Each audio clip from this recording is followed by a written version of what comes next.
তীব্র তাপদাহের মধ্যে চট্টগ্রাম এবং কুমিল্লা বিভাগের সমন্বয়ে তারুণ্যের রাজনৈতিক অধিকার প্রতিষ্ঠার সমাবেশে বিভিন্ন উপজেলার আগত প্রায় 20,000 নেতাকর্মীদের মাঝে বিনামূল্যে পানি বিতরণ করছে বিএনপির নির্বাহী কমিটির সদস্য মিজানুর রহমান ভূঁইয়া মিল্টন। সকালাতুন তীব্র তাপদাহন্দাজি নেতাকর্মীল সমাবেশস্থলত আয়ের অবস্থিত থাকে। এ সময় তাপদাহতন বাঁচাই বেল্লাই এবং নেতাকর্মীলর পানির তৃষ্ণা মিটাই বেল্লাই ও স্বস্তি আনি দিবেল্লাই এই উদ্যোগ গ্রহণ করছে মিজানুর রহমান ভূঁইয়া মিল্টন।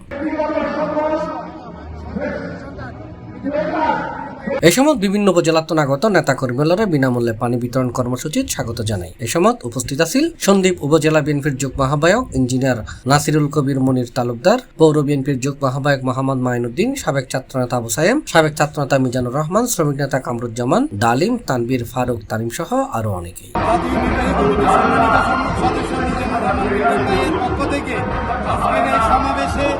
বিনামূল্যে পানি বিতরণের আয়োজন করছে, সেটা আমরা এই মুহূর্তে শুরু করলাম। মানুষ আসলে খাওয়া দাওয়া করতেছে, আসতেছে, আসার পরে আমরা চেষ্টা করবো সবার হাতে একটা পানি অন্তত পক্ষে তুলে দেওয়া। সবাই আপনারা যারা আমাদের সাথে সংশ্লিষ্ট আছেন সবাই সহযোগিতা করবেন।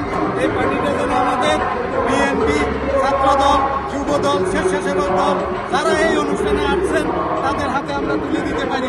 বিএনপি, শ্রমিক দল, ছাত্রদল, যুবদল, স্বেচ্ছাসেবক দল, কৃষক দল, সকল অঙ্গ সংগঠন ও সমর্থকদের মাঝে বাংলাদেশ জাতীয়তাবাদী দল নির্বাহী কমিটির সম্মানিত সদস্য সন্দীপের কৃতি সন্তান মিজানুর রহমান মিল্টন ভাই যে পানি বিতরণের উদ্যোগ নিছে, আমরা সন্দীপ থানা সকল নেতা কর্মী এই উদ্যোগকে স্বাগতম জানাই।